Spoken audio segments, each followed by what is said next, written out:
name's Benjamin Timothy Goby, and for my project, the BTG Interviews, today I'm interviewing Clive Mantle. Hello, I'm best known for, I suppose, Alien 3 and Holby City and Casualty and Vicar of Dibley and Game of Thrones and Robin and Sherwood. Brief encapsulation.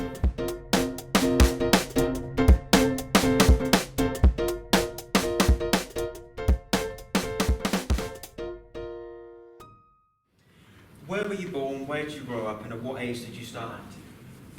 Born in Barnet in North London. That's where I grew up till the age of 9. Then I went to Cambridge. I had a very good singing voice as a young boy, so I went to school at St John's College Choir School in Cambridge and was a boy chorister there till I was 13 in St John's College Choir, Cambridge. And I first started acting there. I was in school plays. And then my subsequent school, Kimbolton School, I was in the plays there. Played Henry VIII in the courtyard at Kimbolton Castle, where part of Shakespeare's Henry VIII is set. And then I joined the National Youth Theatre at 17, which is really what set me on the path. And the minute I joined that, I knew that's what I wanted to do. Acting was my life. I was suddenly amongst people that I fitted in with for the first time in my life. We all laughed at the same sort of things, and we all had the same sort of dreams and aspirations. So very lucky to have found a vocation at that age. Okay. What has been your best and most challenging roles in your career? On stage, no doubt about it, of Mice and Men, Lenny, one of the most wonderful character, Lenny, of Mice and Men, John Steinbeck's immortal American masterpiece, which is a gift of a role for a big man. Also Tommy Cooper, I played Tommy Cooper on stage, which that's a huge test, but one I enjoyed enormously. On film, my goodness, I don't know where to start, but television certainly the biggest test. I don't know, they're all difficult, but Casualty, I suppose, learning how to be a doctor or learning how to try and get away with being a doctor in front of 16, 17 million people every week. That's quite a challenge. Every different part provides a different test, and you can have 2 lines with Michael Caine and it feels like the most difficult thing you've ever done in your life because you're so scared of forgetting your 2 lines because you're acting opposite such a well-known person that it's as difficult as if you were the lead in a play which you've rehearsed for 4 weeks. There's different pressures associated with different jobs. And I saw that you were in Casualty in Holby City from, I believe it was somewhere in the 90s to 2016. What was it like playing that role for so long? Well, no, I was in Casualty from 1992 to 97, I think. Yes. So 5 years there, and then 98 to 2000 I was in Holby City. So 7 years is a long time to play the same character. I loved it. I loved the man. I loved trying to show the National Health Service in the best possible light I could. I'm a great fan of the National Health Service, and I'm a great believer in the magnificent effort up and down the country every day people are putting in, on our behalves to look after ourselves. So that was never a pressure. The only pressure comes, the only thing I didn't enjoy was the fact that we used to make too many episodes. So I would have much rather have made 10, 12, 15 really good episodes a year rather than 24, 30 average ones. That's just me. I would strive for excellence rather than mediocrity. But that's just me. Right. Let's get her in. Okay, we're going. He's going to need an emergency laparotomy, so we can get a surgeon down here as quick as we can, please. Yeah, all right. Easy does it. Look, can you clear off, please? Come on, Nora. Look, can you get them out of the way? Clear them away. Come on. You're right, dear. Come on, Nora. Come on, Nora. Right, let's get a suprapubic catheter in. He's got a ruptured urethra. Come on, Chris, I didn't drag you all this way to die on me now. Chest pains. She arrested about 10 minutes ago. She was in for the air. She had 2 lots of adrenaline. Charlie, the director's on the phone for you. Oh, right. Take his number, can you, and tell him I'll phone him back later. No, she's dead. Defibrillate, we can shock her. Mary. Please. Oh, stop it, Mary. She's... No, come on. Mary, she's dead. Okay.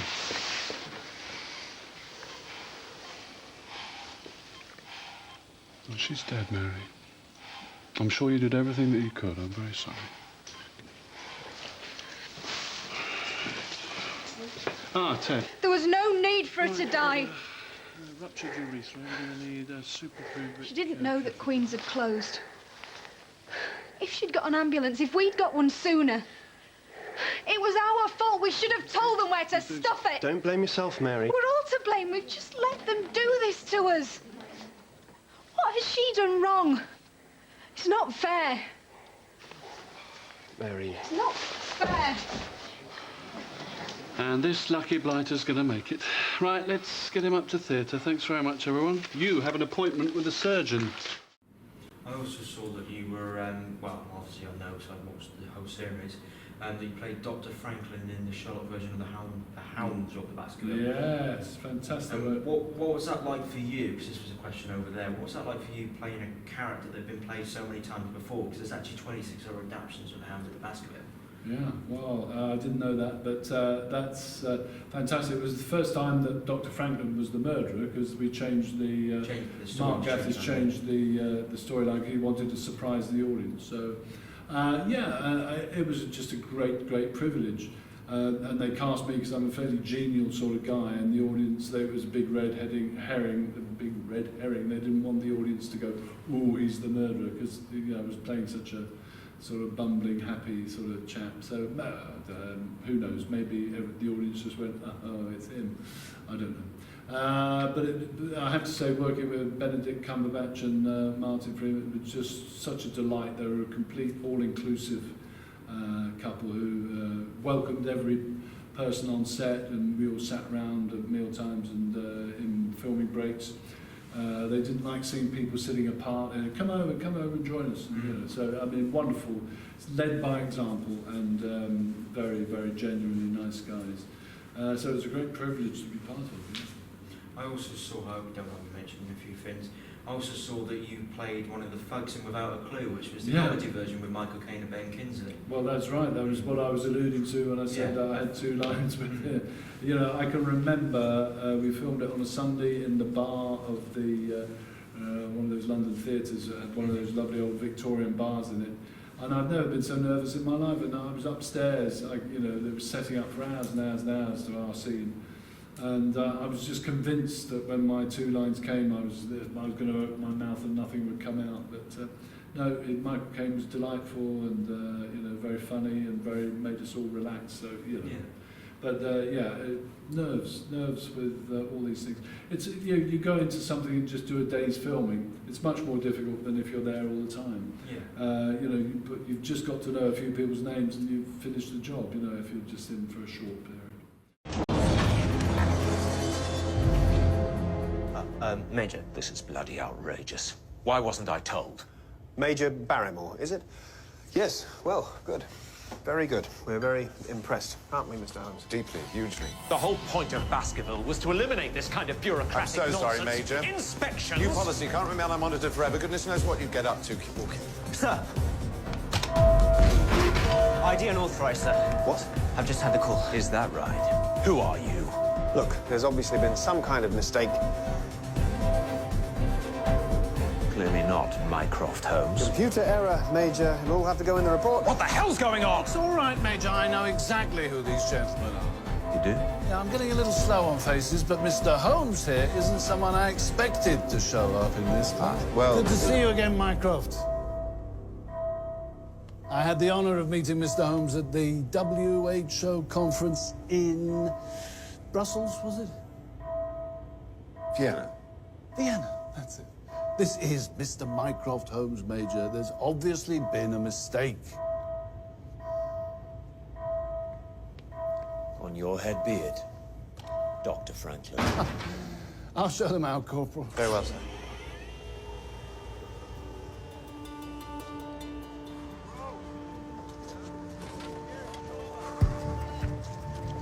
Thank you. This is about Henry Knight, isn't it? I thought so. I knew he wanted help, but I didn't realise we were going to contact Sherlock Holmes. But don't worry, I know who you really are. I'm never off your website. Thought you'd be wearing the hat, though. That wasn't my hat. I hardly recognise it without the hat. It wasn't my hat. I love the blog too, Dr. Watson. Oh, cheers. The pink thing. And that one about the aluminium crab. Yes. You know Henry Knight? Well, I knew his dad better. He had all sorts of mad theories about this place. Still, he was a good friend. Listen, I can't really talk now. Here's my cell number. If I could help with Henry, give me a call. I never did ask Dr. Franklin, what exactly is it that you do here? Mr. Holmes, I would love to tell you. But then, of course, I'd have to kill you. That would be tremendously ambitious of you. Tell me about Dr. Stapleton. Never speak ill of a colleague. Did you speak well of one, which you're clearly omitting to do? I do seem to be, don't I? I'll be in touch. Anytime. And you were also in Superman 4, but from what I could read, the scenes were deleted out of the film. How did that make you feel? Well, it made me feel very upset at the time, but then I found out years and years and years later it wasn't my fault. So at the time, it was about the best thing I'd ever done. And Gene Hackman said, "You'll have your own series on American television after this."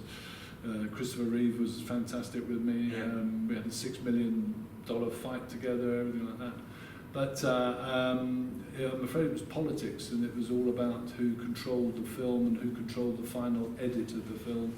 And yes, we were all just, I'm afraid, political pawns. So they destroyed the film, and Warner Brothers destroyed. They had the final edit on the film, I think, and lacerated it a little bit, which meant that it didn't go out in a very good form. And I think they picked up Cannon's chain of North American cinemas in reparation. Anyway, that's the story I've been told. Anyway, so you can't help it. If you're a pawn in that sort of game, you're stuffed.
Starring Game of Thrones in 3 episodes of series 1, series 2. Yeah, I don't think I starred in it. I think I was in it.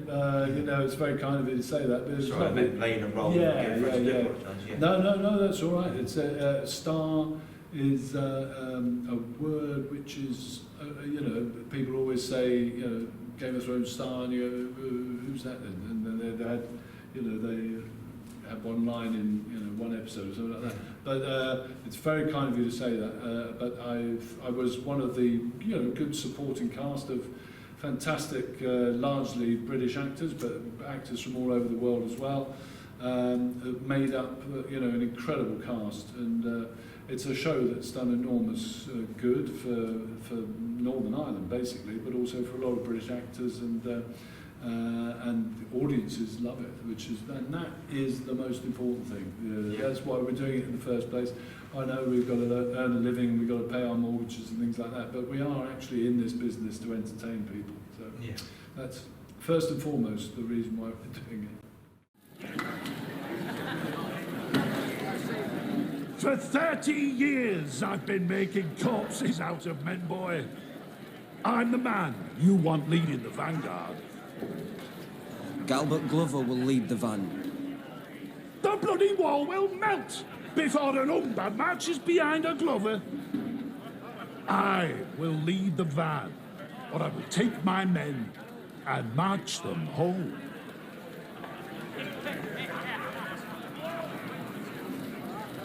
You are welcome to do so, Lord Umber. And when I am done with the Lannisters, I will march back north, root you out of your keep, and hang you for an oathbreaker. Oathbreaker, is it? I'll not sit here and swallow insults from a boy so green he pisses grass.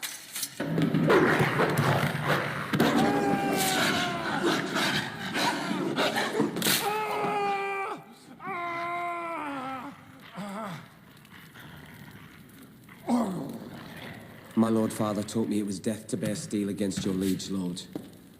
Doubtless, the great John only meant to cut my meat for me. Your meat?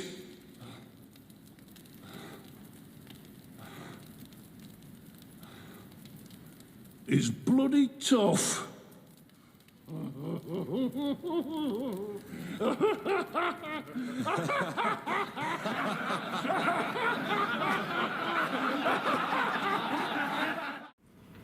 Which actors, actresses, directors and writers have you enjoyed working with before, and are there any you would like to work with in the future?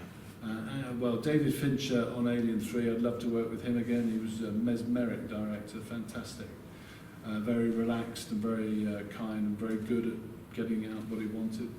So on film, David Fincher, I'd love to work with him again. Actors, there's only literally less than less than a handful of people I wouldn't want to work with, and that's, again, so that's not bad after 40 years. There's I think 4 that I just wouldn't want to be in the same room again. So that's really good going, which means that the rest I love working with and would be happy to work with them again. It's a very different thing working with someone on stage or working with someone on screen. So you've got to be really happy in a theatre company if your life is in those other people's hands as you're out there on stage in front of people. You've got to trust that everyone else on stage implicitly. Less so on film and television because you can always just do another take.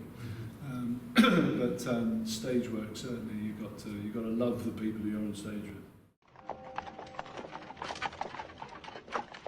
Thank you, my good man. Thank you, sir. Yep. I'll make this brief. I'll make this brief. I'll make this brief. I need to see some money, Mr. Holmes. It's been 5 days now. Now, see here, my good man. Go ahead, sir. It's on me. Thank you, sir.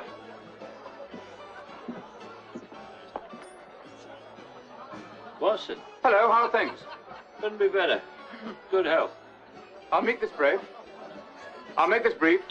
I want you to come back. Like I predicted, you need me. I do not need you. What are you here for? I didn't call for you. All right, I need you for this one blasted time. One time, that's all. You're going to have to do better than that. Don't push me. You've already run out of money. This is because you lack the necessary skills to gain decent employment. Aha.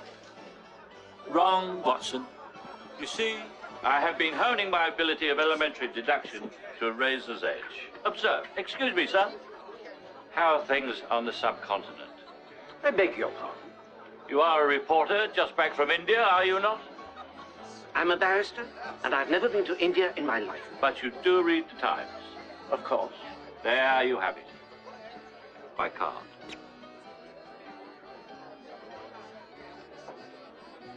I'll ask you just once more. Are you coming with me or not? I would rather waltz naked through the fires of heaven. I can see coming here was a mistake. Excellent deduction, Watson. Keep up the good work. Ah, gentlemen. And what can I do for you? A mystery to be solved? You might say that. There's a little matter of a gambling debt. And the mystery is why you ain't paid it. Gentlemen, you are dealing with Sherlock Holmes, a man of honor and character beyond reproach. There he is! That's the bloke who pitched me bomb. Pardon me. Excuse me, love. How do you feel your career in acting has progressed over the years, and are there any areas in acting you'd like to further develop? Well, how's it do it? It's changed just because as you get older, the way work practices become different. You know, on a lot of films and television now, there aren't any lunch breaks or things like that. They're called rolling lunches. So what used to be a wonderful island in the middle of the day where everyone sort of regrouped before they carried on in the afternoon doesn't exist on a lot of productions anymore. And so I think terms and conditions are a little askew from when I was first in the business. But no, I've genuinely loved most of the things that I've done, I think. Just you'll always get old actors grumbling about you know, whether it was cold or hot or not paid enough or paid, or the hotel wasn't nice or the meals were, you know, that's what we tend to grumble at nowadays. Oh, it wasn't like that when I was young, you know. You know, you'd probably best ask the young ones, you know, those sort of questions, because the old ones are always going to grumble about their feet hurting or their backs hurting, things like that. Finally, what advice would you have for me who wants to go into directing and acting? Listen and learn and watch. What you've got to do is find the genre of films that you really like, if it's film that you're interested in, TV, and take them to bits, almost dismantle them. It's like a mechanic learning to make a car engine, finding out how an engine works. You've got to see how each bit of that film was put together, the work that went into each shot, the camera angles, the lighting, the mood, the atmosphere, and that's before you've got onto the costumes and the makeup, the style. That's before you've got talking about performance with the actors. That's before you're talking about the you know, the script and the story. Everything always comes from the script and the story, so you've got to be faithful to that. You know, you've got to really be canny about what an audience wants. Okay, it might be what you want, that's fair enough, and a lot of directors present us with these magnificent things which are from their brains, which we didn't know we wanted until we saw what they presented us with. You know, the examples of that are legion, but no, you've really got to know your nuts and bolts. You've got to put yourself in the position of every member of the crew. You've got to get to work on film sets and see how it all goes, see how it all works. You've got to go to film school, and you know, you will learn places like Beaconsfield, the National Film School, you know, will take you through the whole process. You'll be the first assistant director on one person's film, you'll be wardrobe on another, you'll be directing another, you'll be acting in another. But that's the way to learn. Is the way you've got to make films with your mates in your holidays from school. You've got to make films with your mates after school. You've got to watch, you know, set yourself a target. You go look up the best 100 films of all time and say, right, I'm 17 now. By the time I'm 19, I'm going to have watched all those films and I'm going to make notes about why that is one of the best 100 films of all time. And then look through your notes on all those 100 films and go, what are the common factors here? What are the things that run? What are the things that, you know, 80 of them will have magnificent camera work. I mean, camera work which you won't believe, or performances, you know. So you'll see what are the things to concentrate on, what are the things that make a film special. And then you adapt your own style and your own, what you want to bring to the feast, you take with that experience. Because we've all learned from people in the past. No one's just walking off the street and reinventing the wheel. They might be adding in, you know, certain things along the way or doing things slightly differently, but they're all basically, it's like, you know, no one's reinventing football as we go along, but occasionally someone comes along and does a new, you know, way of kicking a ball that swerves a different way or whatever. You're perfectly entitled to that, but they're still playing within the rules of the game. Of course, yeah. So I mean, so you do have to learn from other people, but don't be afraid to experiment with your own, you know, your own creativity. That's what I'd say. Okay, thanks very much. You're very welcome. Best of luck in your career.